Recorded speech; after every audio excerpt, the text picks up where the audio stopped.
Well, Saundra, as I said, I mean, with anybody who's on the show, any guest, I'm curious about how they got to where they are now. Though I got to admit that with people in certain professions, like the medical field, that's a big one. That's not, when you hit the after high school or during that time, looking at what you're going to do, that's a biggie on the list out of all of them. Not to elevate it is more important, but it's a big commitment. What got you pursuing the medical field?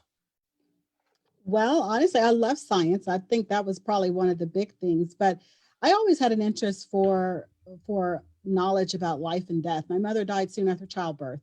And so that has always been something that's I think's been in the back of my mind. Really, what happened? Could something had been done to prevent it? What is it about medicine that allows for some people to get well and some people who don't ever get well? And so I've always had that curiosity, and I think that really took me deep into the sciences. And as I stated, I can't recall ever loving anything more than I've loved the sciences: biology, chemistry. My major was biochemistry, which is probably the hardest science to get a major in it, but I just love all the details. How early on did you know you wanted to pursue med school? I think I was about 5. I Oh, remember a okay. long time ago, old board game. I'm going to date myself. They used to have this game called Operation. Oh, You yeah. try to take the Of tweezers and you course. pull the bone out.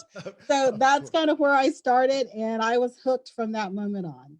Oh, that's beautiful. So, for you looking at, as we have so many people who are in professions, maybe they're pursuing another one, they want to launch a business, and you're looking at the decision when you made that decision as a kid. Well, I get for you, maybe then it was early enough that it was just always understood.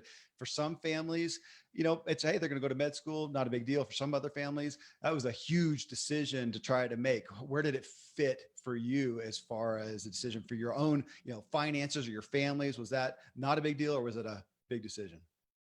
Well, I knew that I wasn't going to get a free ride or just kind of have this handed to me. I grew up in a situation where, as I say, my mother died at childbirth. So I Yeah. was raised by my grandmother. I knew that I needed to focus on scholarships. I knew that I needed to be real serious about my grades. I was one of those students who I actually kept up with my GPA from a very young age because I realized early on that I was going to need to have some assistance to actually pay for that. Medical school is not cheap, Uh, and it gets more expensive as we go. yeah. And so I understood that there was going to be a level of commitment there where I was going to either have to take on some debt to do that, or I was going to have to allow myself to be kind of in a situation to make that more amendable for me. And so what I did was something called National Health Service Corps. It's many people have never heard of it, but I in medical school agreed to go to a place of the highest uh, health deficit, places where they desperately needed a doctor. And if they covered my 4 years of medical school, I would give them 4 years of my time in the National Service Corps in these Wow. health shortage areas. And who knew, so in my head, I was thinking, okay, I'm going to be in the middle of nowhere, for 4 years. Yeah. But you'd be amazed. The places that were having the greatest health shortages were places like the inner cities. It was places Wow. like rural cities where no doctors wanted to come because it wasn't financially beneficial to come. Yeah. And so I actually went to my national health location, which was Anniston, Alabama, and I have been there for 20 years. It was the place that I fell in love with medicine all over again because it wasn't after that obligation was met. I just loved the area and the people, and I really found my place here. I was not aware of that. And is that program something still in effect today for people who are listening and think, man, that sounds really great? Is that still an opportunity for people? It still is, but you do have to say that you're agreeing to go where the area of greatest need. And that's the thing. Anniston, Alabama is this tiny town outside of Birmingham. So it's not like you're away from big cities. Atlanta's an hour and a half, Birmingham's another hour away, but there were just no doctors in that area. It's an old military base. Yeah. And so people had moved out. And so they were desperately in need of help. That's amazing. I actually know that town. I was a professional cyclist in my past life and Oh, yeah.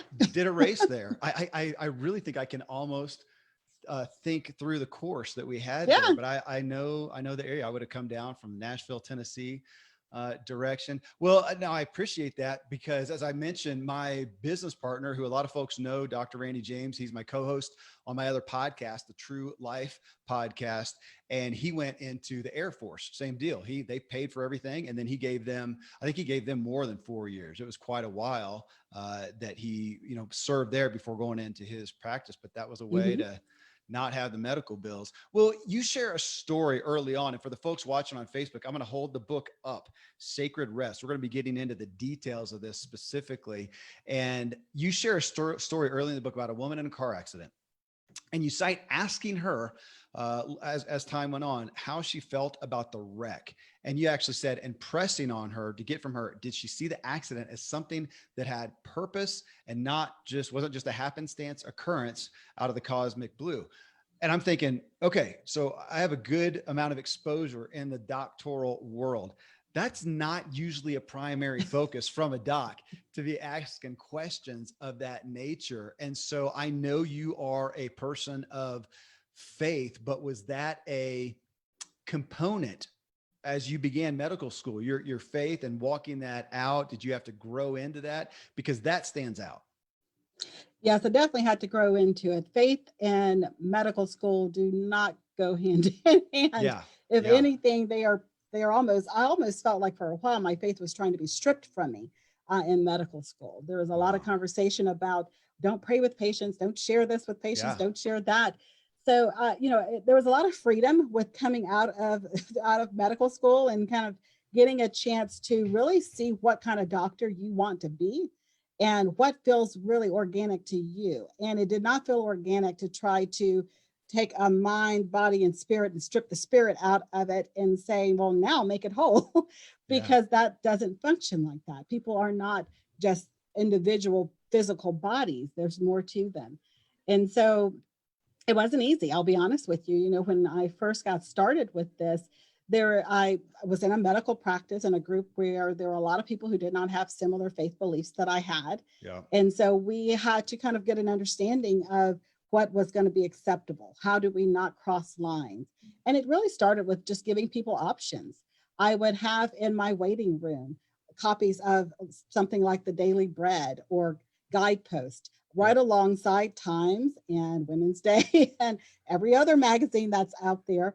And so people had an option. They didn't, have to choose my faith-based, peer magazines that I provided. They could choose something else. But what I found was a large number of them did choose those options. And, I found that people are more open to faith discussions when they are in a physician's office because they want something more than just a pill. We've become that society where we toss a pill at it and we say, well, that's got to fix it. And it doesn't most of the time. There's a lot of lifestyle and modifications that have to happen with people emotionally, physically, spiritually, for them to feel better. And I think that's just the direction that we really need to start going into. I agree. I mean, it's such a vulnerable place to be, such a level playing field. So if you have somebody in there, doesn't matter the gender, the age, the socioeconomic level, the profession, they come in there and they are, in so many ways naked before you, you are the provider. And I see that it's such a weighty position. Of course, we see the good and bad of that, the folks like you who recognize that, and we've seen it abused. I think if they haven't witnessed it in real life, they've seen it portrayed on a movie or TV show somewhere. For you though, so as you look at your own faith amongst that, you say, I get that wasn't, your medical school wasn't a great ground for that. It came later. Your own journey of your own relationship in your faith though, has that been longstanding from your youth, just as your vocational desires have been? It started in my youth. I was raised by my great grandmother, the type of woman who prayed every night and was very, very open about her faith beliefs. I didn't share those faith beliefs for a very long period of time.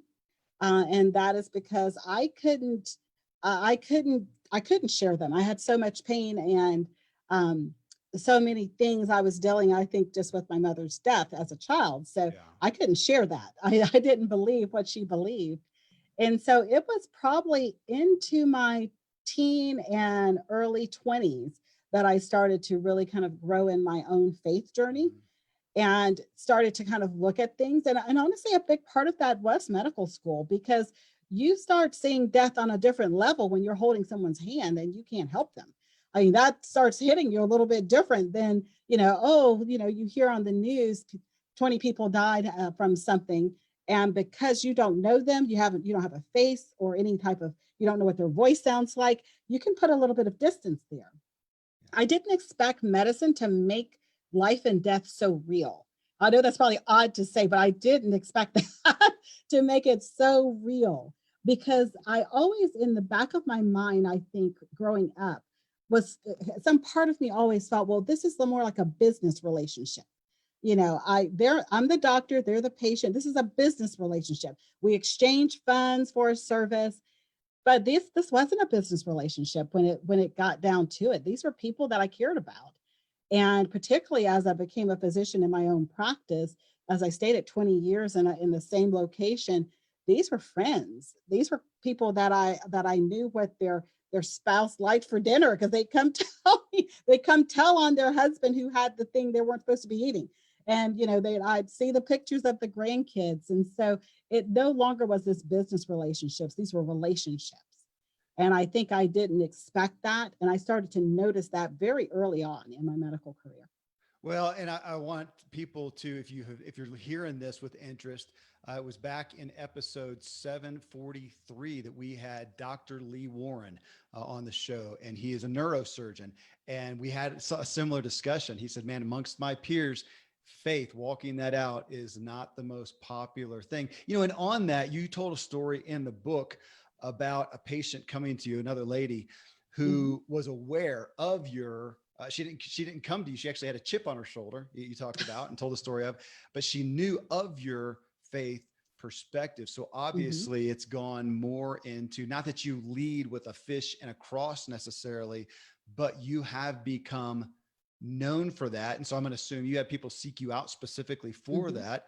And as in this lady's case, you have some that maybe don't, or now you said in her case, she came, I think you said it was a recommendation of a friend. So she did come see you. She had trust, you had credibility, but she was wary of that. Where do you find that from your patient load? Are most of them open to that, or are they, that's a good term to use, wary of it? Yeah, that's a great question, because I think most of them, when they first show up, they are aware that that's a part of who I am. One of the things I talk about is something called emotional rest, which is basically just being very Yeah. authentic about who you are. And so it is not being authentic for me at this point in my life to not have my faith be a part of anything that I do. But with that being said, I don't have a cross on when you walk through my office, or scriptures on the wall. I am aware that a lot of people do not have my same faith belief. Yeah. And so what I tend to do with patients is I let them know that this is what I believe, but it's an opportunity for you to go deeper when you're ready. Yeah. Because I believe that for many patients, it's no different than when I talk with someone about cigarettes, like getting off their cigarettes. It's like I have to judge and have a conversation with you about, are you ready for the next step? Yeah. Because some patients who come with to me, they're ready to have a deeper conversation than where they've been with their physician. Maybe their past physician looked at the computer the whole time and didn't even ask them a question, didn't have any type of conversation about the things outside of medicine.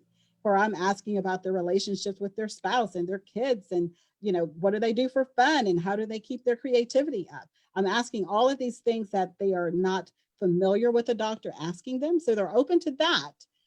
But then if I mention, a specific faith belief, they're like, Yeah. whoa, wait a minute.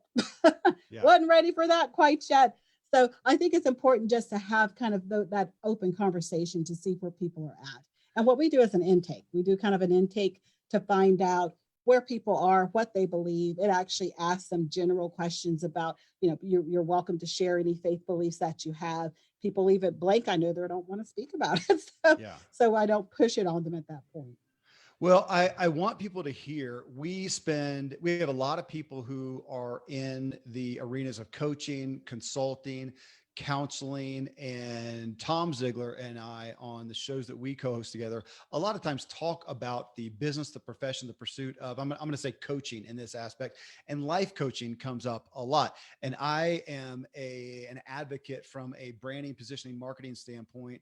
I'm not a fan of the term life coach. I think it's too broad. People they don't believe it. No different than if you said, hey, I'm a doctor, I can fix anything. You got cancer, you got a foot problem, mouth problem, I got you covered. We all know that we go to the specialist, we go to the dentist, we go to the neurosurgeon, we go to the, the podiatrist, whoever it may be, for that. And yet, so with that said, I'm a fan of the niching, and you are, you have your area of specialty, but to do it well, here's what I heard you said, and I want people to hear that. To do it well, you are life coaching. And what I heard you say in essence is you don't know how to do what you do well without addressing the person as a whole. Yes? Yeah.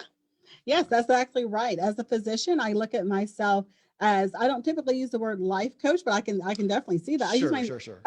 but I really do use the word as a teacher. Yeah. I come into the room with a patient with a mindset that I am there to evaluate where they're at, and then teach them a portion of what I know that is helpful. I can't give them, all of the medical school and everything else, but a portion of what I know that can be helpful, and then try to give them a couple of practical next steps so that when they come back next time, they're a little bit further in the journey than where they started. Yeah. So I could definitely see that as kind of a life coach mentality, but that is what I do. And whether the conversation is about, how do we get their blood pressure down, or their diabetes under control, or how do we get them sleeping better at nighttime, that conversation is the same. Looking at where they're starting, what are some of the toxic things you may be doing now, discussing kind of the science and the scripture, if necessary, behind some of those things, and then giving some practical next steps. Well, I love that. And I know amongst my friends who are doctors that, yeah, if you try to put them in a coaching definition, it usually feels like, oh, that's a minimization of what they do. I love it. That's the kind of doctor that I want, but I get that that's not often overlaid, but I love that you address the concept of that, or the, I should say, the methodology, the wholeness of that. Well, come into your book, Sacred Rest, you talk in there about, and I guess my question first off is if you coined this, or if I've just missed it, because I love the term chronic rest deficit. And as I say that, folks, I want you to hear, we're about to dig into it, that she's not talking just about sleep. She's talking about that in the areas of, and I'll list them off real quick: physical, mental, emotional, spiritual, social, sensory, and creative. These are areas of rest, but you're saying that we as a whole, a chronic rest deficit. And what did you, is that something that you feel like you coined? I did that whole 7 types of rest. Yeah. Someone asked me before, I've never seen creative rest. I'm like, yeah, if you Google it, I'm the only thing you're gonna get that pops up, because I think because I was kind of pulled away into this niche in this small town, I was able to do what I love. I love research, and so I spent the first 5 years, of my science career in research and labs, working with test tubes and all of this, these instruments. And when I got pulled away to spend my time here in Anniston, my research really became more research of people. It's kind of more of a social type research that I was doing. And I love that, because now I was able to see people from every demographic, every social economic status, every race. I mean, you name it. I would have someone with like a kindergarten education, and in the next room I'm seeing someone who is like an attorney. Yeah. So it was wonderful to see the similarities and the differences, and to be able to kind of work through, because the reality was every one of them was coming to me with the same thing: I'm tired. I don't know how many times I heard that. I'm tired. And I'm like, medicine says you need 8 hours of sleep, and they come back 10 hours of sleep in and say, I'm still tired. And that's kind of when a lot of this started to flesh out, particularly when I burned out myself. Well, so you talk about this, and I want to hit on what I feel is a leading issue in regards to this, no different than our culture who upholds busyness. If you're busy, you must be important and you must have credibility. We all have recognized that. Well, I should say, I hope we have recognized that. We sure talk a lot about it on this show and on my other podcast about that, and about how the fallacy of that. It used to be that the well-to-do, the prideful thing was, I've got spare time, I'm not busy. And yet today we flop that. Now you're busy in the same way. And you hit on this in the book. We tend to see rest with that. It's not a credible aspect. You get more kudos for learning how to sleep on 4 hours a night, and you keep charging along.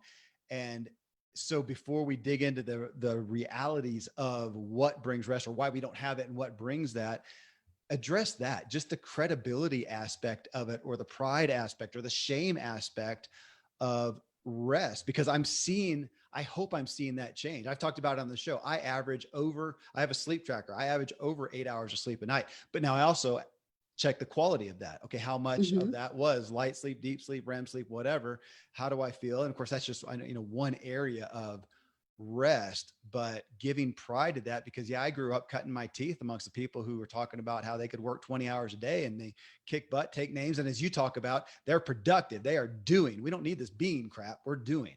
And that's who I started off as. Yeah. So I can totally that. relate to the person who says, oh, rest is for the weak, Yeah. I can totally relate to that, because that's where I started. That's really was my mindset until I burned out.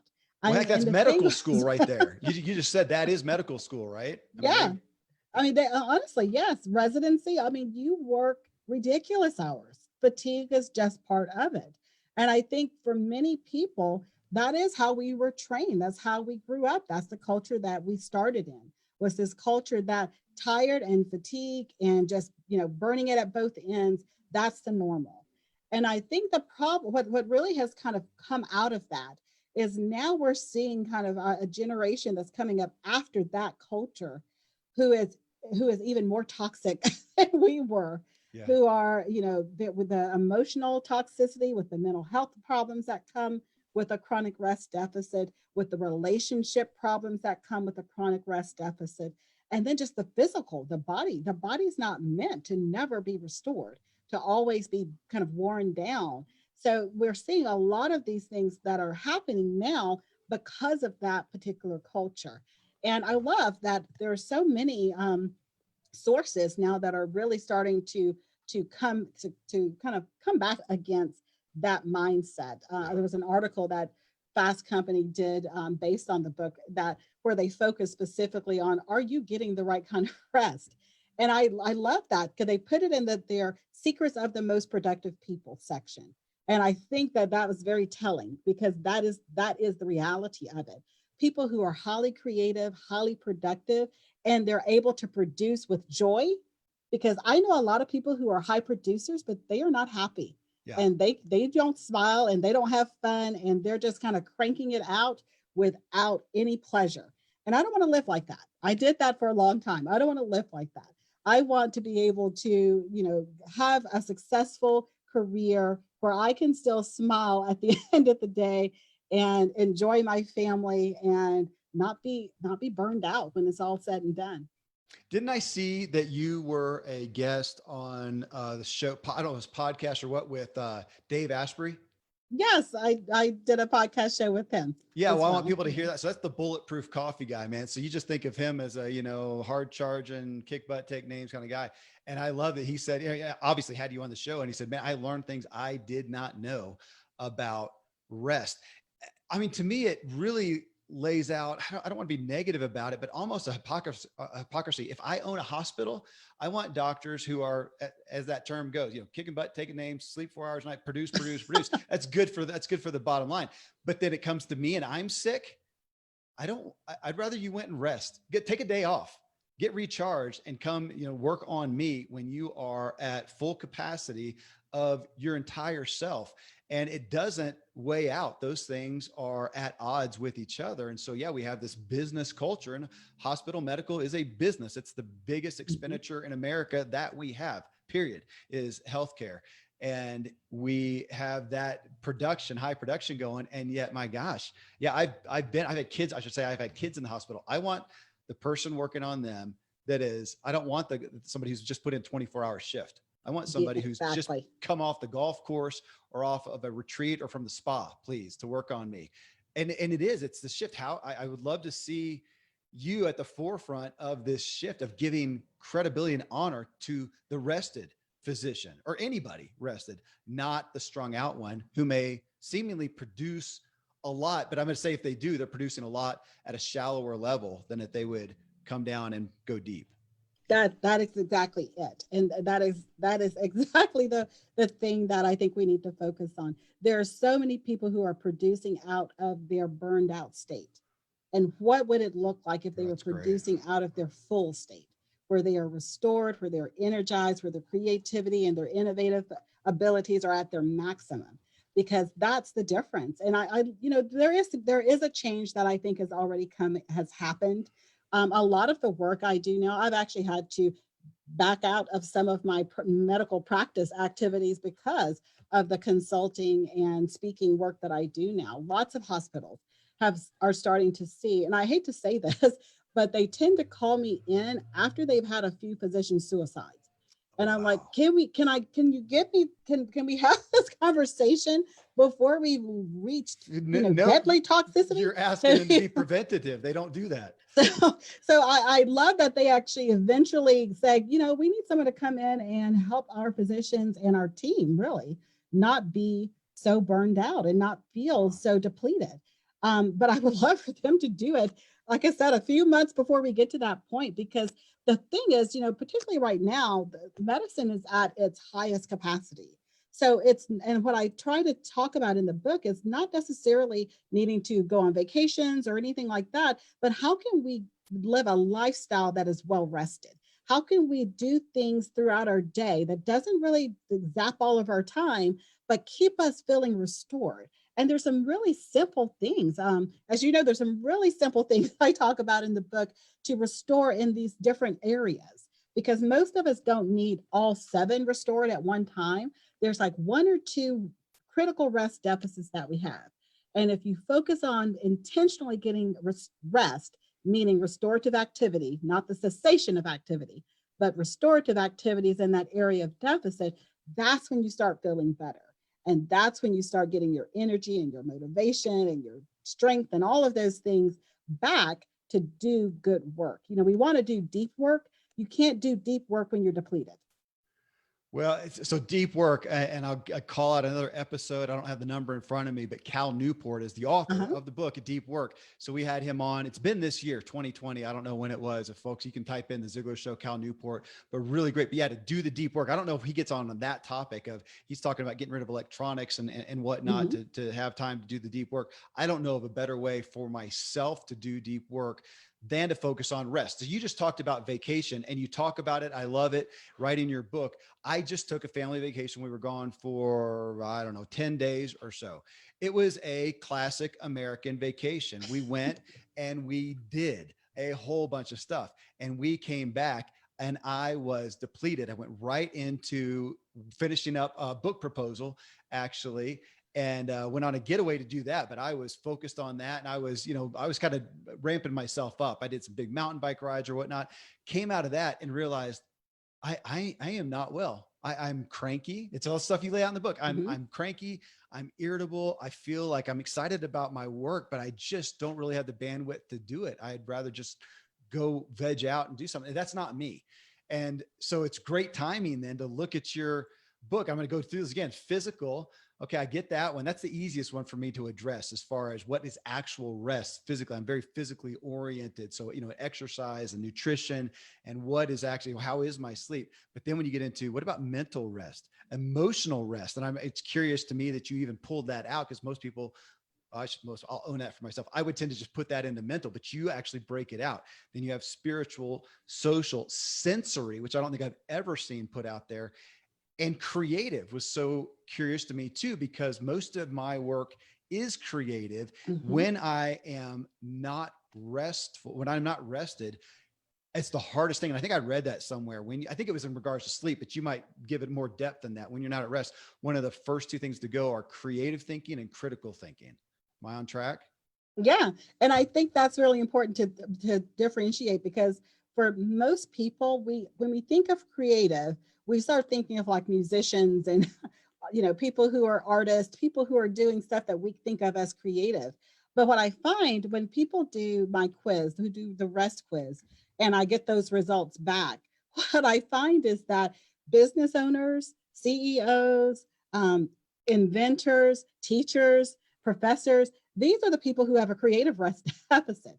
And it's because they don't realize how being innovative and how even marketing to, staying on the top of in your field and in your business, all of those things require a level of creativity and thinking outside of the box. Yes. And so when you're doing that on a regular basis without ever thinking about how do I pour back into myself creatively, you become depleted. And so I love it when I sit down and I'm doing like a coaching session or something with a business owner, and they're like, I just can't think of how to connect with the audience anymore. I can't think of, how to change this branding or this marketing. And I'm not a brander and I'm not a marketer. That's not what I do. What I do is we look at how do we get the creativity flowing properly again? How do we get back to the place where you are filling back up your creative resources?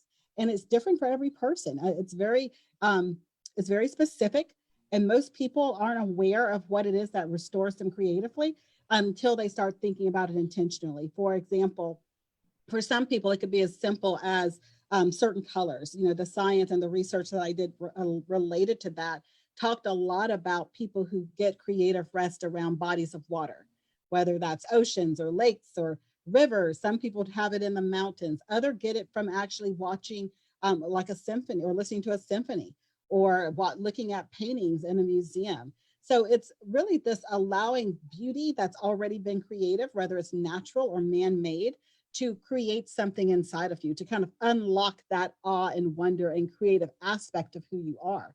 And that's different for every person.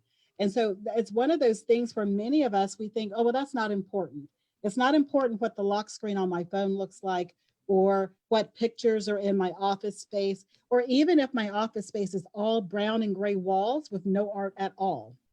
Because now we have these major companies who you'll see are painting walls orange and yellow and doing all of these things to bring light and color into these workplaces, because they have finally realized there's something to this creative rest that we all need. I want to elevate that, Saundra, because when you talk about that, we have a high amount in our audience of people who are business owners, entrepreneurs, solopreneurs, artists, people doing their own things.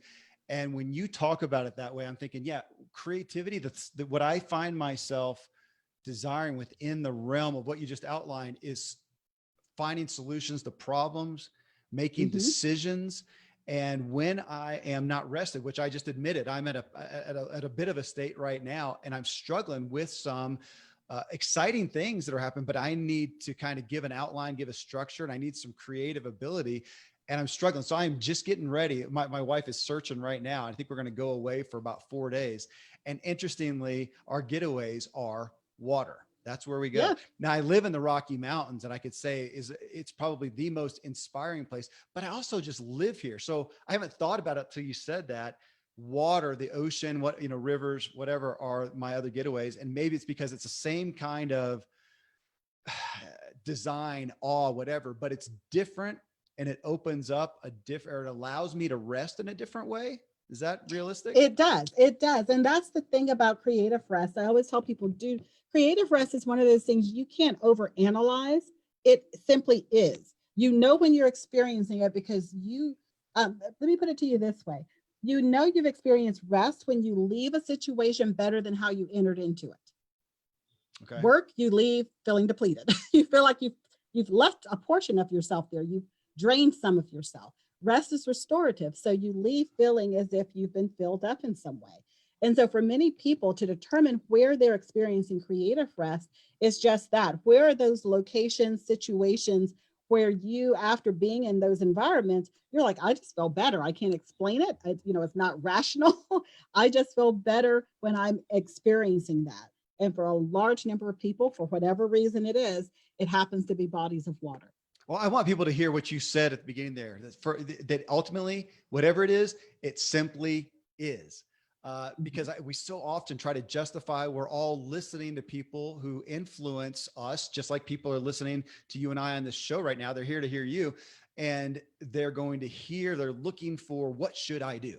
What should I do? And for you to say, and to try to justify it as such, as opposed to say, it simply is. We go into social groups and my wife is energized, restored, as you would say, it brings her to life. I am depleted. I don't want to make any, do I have to know? We tend to want to, find out why that is, introvert, extrovert, all that kind of stuff. It just is. And to know that about myself. And so what gives you creative rest in this sense, if it's water, if it's the mountains, if it's, you name some other things, and to just be okay with that it simply is. I really appreciate when you, mental and emotional. I do want to jump to that because again, it was of interest to me that you broke it out. And of course I, went through the book, but I want you to explain that most people, myself included, would tend to put the emotional aspect in there. So for you to pull it out fully and to separate mental rest from emotional rest, explain that. Yes, well, mental rest, I think the easiest way for most people to start thinking about it is what is filling up your cerebral space. So when you try to go to bed at night, are you going through your to-do list? Are you thinking about conversations you had earlier in the day? Are you kind of rattling off, new ideas? That's a kind of a sign of mental unrest. Your mind is just constantly jumping around from thought to thought to thought, and all of these things are happening. But it's not necessarily processing your feelings about them. It's not necessarily processing what you think about yourself and your worth and your abilities, because that's an emotional aspect of that mental component. And they're different. So they're not the exact same thing. And so when people start thinking about emotional rest is the rest that we receive when we allow ourselves to just be very open and authentic about what we're feeling and what's going on in our lives. And for a lot of people, that's very difficult, because if you are, particularly if you are the person who's in charge or you're in leadership in some way, there are probably very few people that you have that level of openness with. Because I'll just use myself as an example. As the physician, I don't walk into the hospital and, there could be someone who I've treated for 20 years going through something horrific. I can't walk in and start bawling. That's not going to help them. If I'm crying my eyes out, I'm not going to be able to assist them in any way. And so there's a level of stress when you are having to kind of keep your emotions in check. And so if you're a business owner and your company might be going through something very difficult, you can't just go, cursing out everybody in the office because you're ticked off. You're having to keep all of that in check. And so sometimes that we call it, it almost sounds like you're being inauthentic when you're kind of keeping those emotions in check. For most of us, we call it being professional. We don't consider it being inauthentic. It's being professional. It's living up to what it looks like to be professional in that role. But there's a stress that goes with that. And I think most people don't think about that, the stress of professionalism. And because of that, many of us, we never process those feelings. And so you allow yourself to kind of keep it always hidden and always kind of under wraps. And the problem when you're always keeping your deepest feelings under wraps, it makes you feel like a portion of you is not acceptable to the rest of the world. As if it's not okay just to really be me. It's almost like, what would they think if they really knew that, I'm the CEO of the company and I'm afraid about this COVID thing? What would people think? And so it makes you start feeling like something's wrong with you. And that's when we start leading into different levels of mental health and mental illness, because now you are not allowing yourself to discuss your emotions in a way that is healthy. And we all need that. We all need to be able to discuss our feelings and our emotions with somebody, whether that's a trusted friend, a spouse, a counselor, a therapist, you name it. But we all need someone where we can really let them see the true kind of core of what's going on with us and know that we're okay.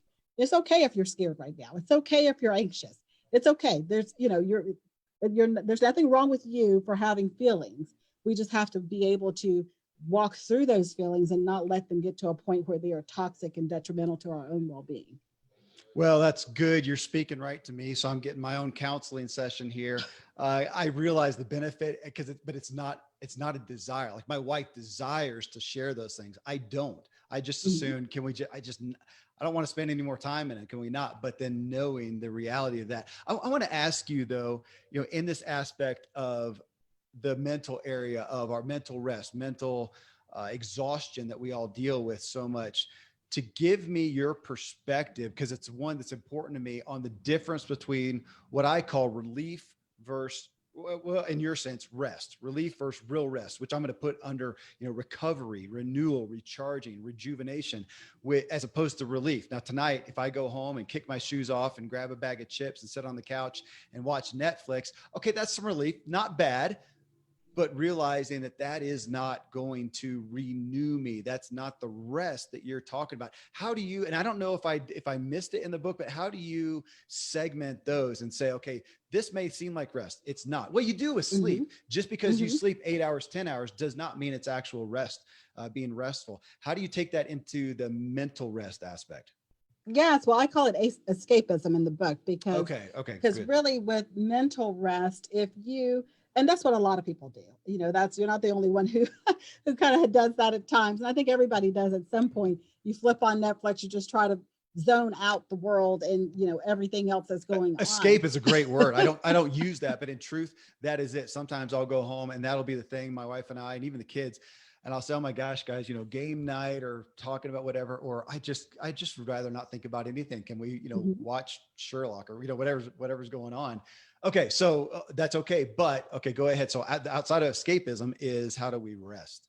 Yeah, because with escapism, it's like a temporary, like you mentioned, it's temporary relief. So you have this temporary relief where you really didn't clear your mind out, which is what mental rest is. It's kind of trying to get the mind to that quiet place. You just replace the noise with some other noise. And so That's whether good. it be your head noise, where you're going over your to-do list or your, whatever it is that you were thinking about, you've now replaced it with something else that's just keeping your mind active. I always think about it like this, if the mind's a river, most of our minds look like somebody's dropping pebbles every 5 seconds. It's Yeah. rippling, rippling, it's nonstop. At some point, you want your mind to get to where it's quiet, where you can actually look in and see a reflection and get to that point where there's kind of a peacefulness to it. And, the benefit of that is, if you're someone who feels like you have trouble concentrating, you have hard time remembering, maybe there's new things going on at your office, you're having to learn new equipment and you're not catching it as quick as everybody else, chances are that's a mental rest deficit because you didn't get dumber. That didn't happen. It's Yeah. just you don't have the capacity anymore because it's your mind is filled with all this other stuff. So it's a process of how do we take all of that noise and quiet it back down so that you can then receive more. Well, I've heard bits and pieces of this from different people, but I feel like I was getting the spirit of this, of looking at, again, I keep repeating it, but I'm going to, if we look at physical, mental, emotional, spiritual, social, sensory, creative, is it fair to say that we have a bucket of each? We have a Mhm. reservoir. We have calories in essence, and we only have so many to burn. And once we have, then they're dormant, and we go along kind of back to where we were. Now we're just churning along at this lower level or shallow level of where we could be. I mean, again, I did not that it had to do with my upbringing, but just the culture at the time. It was always more of a no excuses. You just charge on, you just keep going no matter what. And we didn't look at it as, no, I have a finite capacity of creative calories, of emotional calories. And if I am expending them over here, or if I have expended, I have to recharge. Otherwise, no wonder I don't have the capacity to deal with my wife or my kids or a relationship in this way, or to deal with the finances, or to do whatever that thing is, that instead of trying to push through, I need to step back and rest. And again, it's just, it. That's why you got the book out, but it's so countercultural. I mean, for a lot of us, it's going to just have to go against the grain of what we think of as common knowledge. Yeah, I always say rest is work. Rest is hard work Yeah. because I think for many of us, we have automatically just kind of lumped rest and sleep up in this big bucket. Yes. I'm going to rest, I'm going to go sleep, and it's just all this same thing. And so many of us have gone to bed at night, woke up the next morning, and we're still exhausted.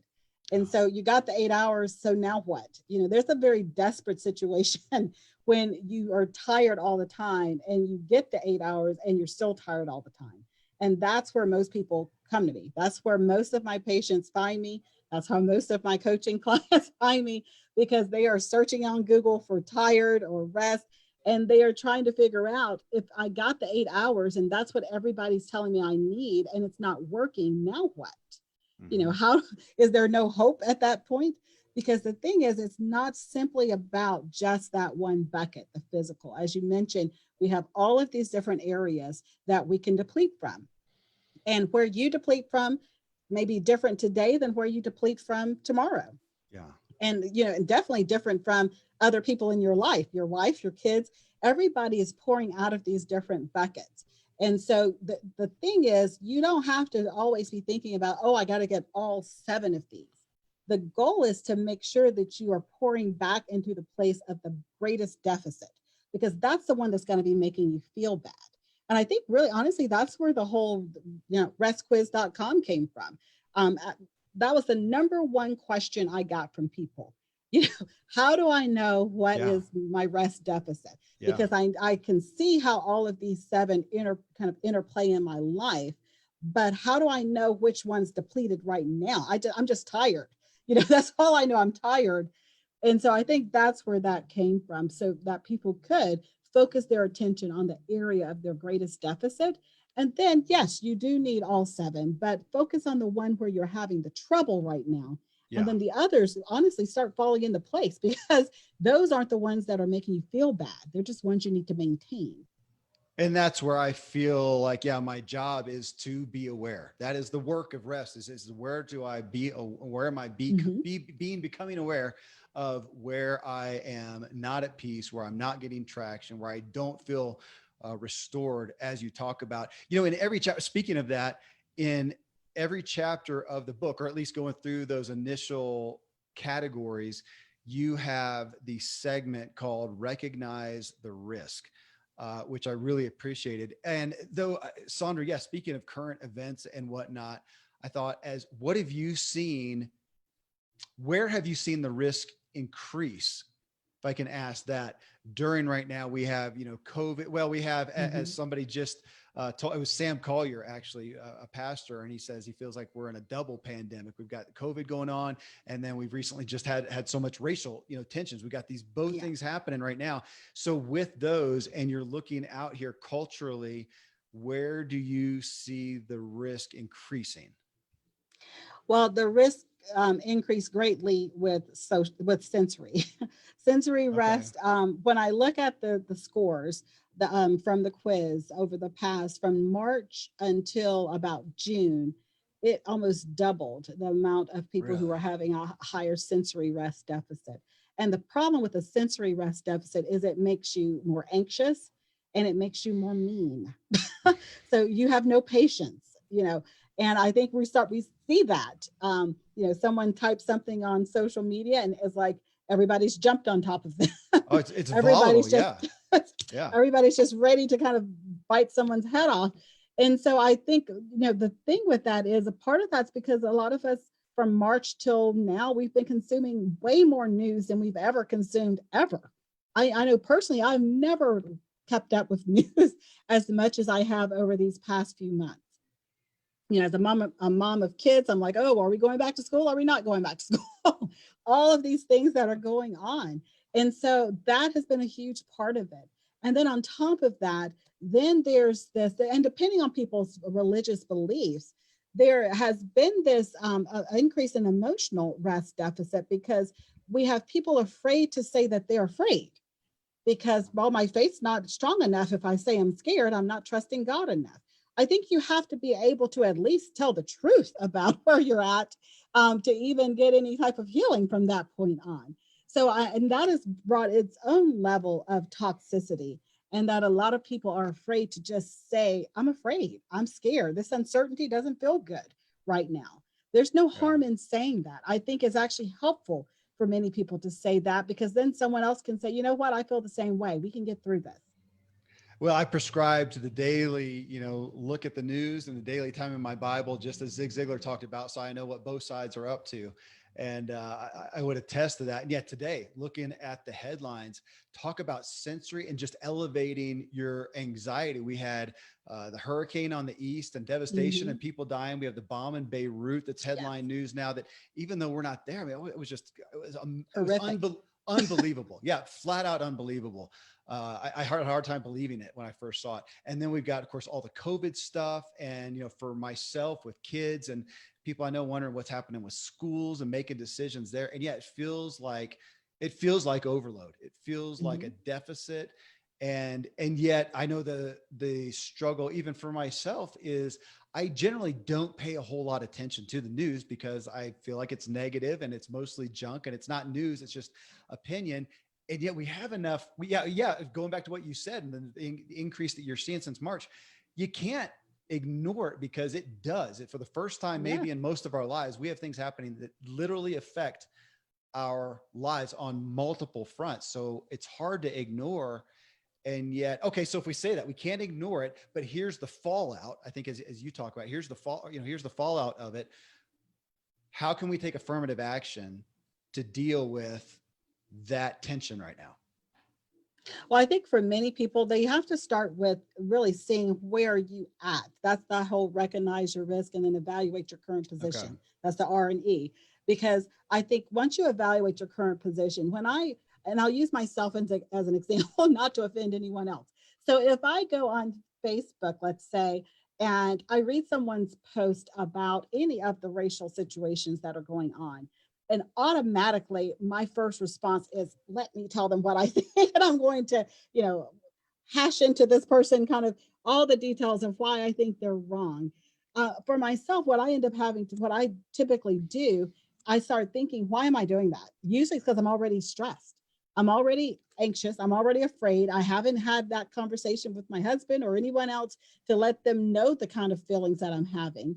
And so now the kind of social media realm, because there's no face on the other end of the screen, I don't know how my words are going to hit someone. I'm able to say things I wouldn't normally say, maybe even harsher than I would normally say them, because I don't have to see how it hits you once you read it on the screen.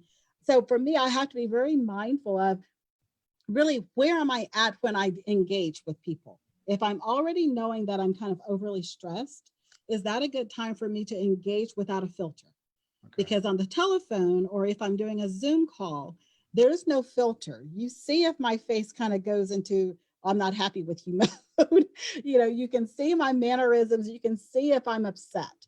Whereas on a screen, you can't see that. I found for particularly with business conversations, if I'm having a conversation with a colleague and they've made a statement about a situation that I maybe don't agree with, I find that it is safer for me to actually do a Zoom call than to email them back or to have a phone call. Wow. Because we're probably going to end a good relationship over a misunderstanding, because it is so easy for the conversation to go wrong just because we can't see that personal touch of just voice inflections, the smile or frown on a face. Yeah. Those things are necessary for us to really have really healthy relationship conversations. And I think with all of the toxic things that are going on in the world right now, we have to understand the power of what I call social rest. It's really the rest of presence, because in the presence of someone who you feel you have a relationship with, there is a different dynamic than when you're face to face or face to Zoom, than when you're doing it on a email or just on a telephone. Yeah. How many bad social media posts happen at 11 o'clock after Netflix with a glass of wine or two that shouldn't happen, that we should turn the internet off at that point? Well, you just said something though that addressed a question that I was going to ask. And in our current times and crisis and tensions right now, you said so in the test results, you're seeing sensory as doubling, as increasing. Now you just mentioned social as another primary one. When we look at, well, I guess any of them, physical, mental, emotional, spiritual, but when we look at COVID and race right now as the leading, over the past months, the leading issues, where else are they taking a primary toll? And even if you want to get more specific than just saying, oh, mental or emotional or spiritual, where are they? And I don't know if it's fair to ask that question because maybe they're separated. Uh, Mm-hmm. Maybe they're separated, one, just in general, but I would think they'd have to be amongst the races as well, of how people um, are being worn out in these Yeah. areas. So speak to that, if you would. Well, I think one that was really interesting to see that I honestly didn't necessarily expect was in June when we had all of the issues that were coming up specifically around race. May, June timeframe when all of that was happening, was that not just the social or the sensory, but it was the emotional part of it. Okay. Because, with emotions, I talk about kind of being authentic and Yep. being able to share what you really feel. Well, what I started getting people kind of writing me that saying, well, what if you feel like what you feel is not politically correct or socially acceptable? Sure. Because I mean, we have to be. I grew up in the South and I live in Alabama. So, racial relations and tensions is not something that's new to me. I mean, I live in an area where this is kind of where a lot of it all kind of started in the US as far as seeing it flesh out. And so I think when I think about these conversations, my take is that it is healthier to be able to have an honest conversation with someone when we know what the ground rules are. And so whenever I have a conversation with a friend, and I know we're going to talk about hard things that may not be, things they're not fun, it's not going to feel good, but it's a conversation that needs to be had, that we set some ground rules. And I think that's a part of that emotional rest when you're having emotional rest with people who are not your therapist, your counselor, or your friend, but you're having a real conversation with someone who you want to be very honest and truthful about where you're at, is to Yeah. set some ground rules, to be hard to offend. We're entering this as two adults and we're going to have this conversation about why I feel the way I feel and why you feel the way you feel. And we're going to do it in a way where these are the 5 ground rules, and Yeah. set those ground rules before you even open your mouth and have any further conversation. And some of the ones that I think are necessary is that we're going to respect each other's feelings. If it gets where I am offending you, let me know, because sometimes we don't know when we're offending someone else. If you grew up in a certain culture, that may just be how you talk. You don't know that Yeah. someone doesn't like it. And so to have some of those ground rules kind of in place and before having these conversations can help protect that need for emotional rest. Because I think particularly in a lot of churches have come under fire. If they are all one race in one church and all one race in another church, how do the churches come together? And those are hard conversations, but they're hard conversations that need to be had. And it's going to require a level of emotional rest and emotional kind of honesty that I think many of us have never even dreamed of getting to, but it's where we have to go if we're going to see any improvement. Yeah. It's interesting. I mean, the business world, especially, yeah, in regards to the racial tensions I have seen, nobody's immune.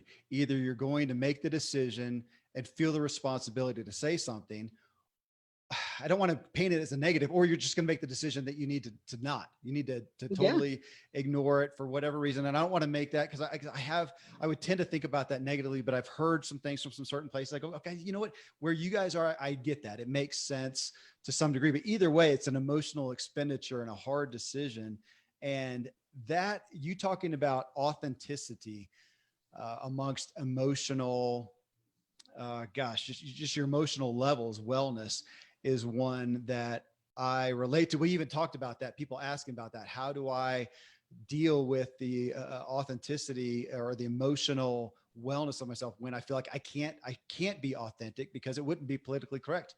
That is an absolute truth. And I'll have to say, I feel that even on these shows, that I have a responsibility to address certain things, but my goodness, it's a tension because I'm Mm-hmm. not smart or wise enough to deal with everything well enough and professionally enough and politically correct enough. And so we're all walking that fine line, it feels like. But yeah, the realizing the emotional, I just, that's why you're on the show. I so appreciate how you pulled these things out, and coming back to just rest overall, you brought me again to the perspective that I have to admit is difficult for me.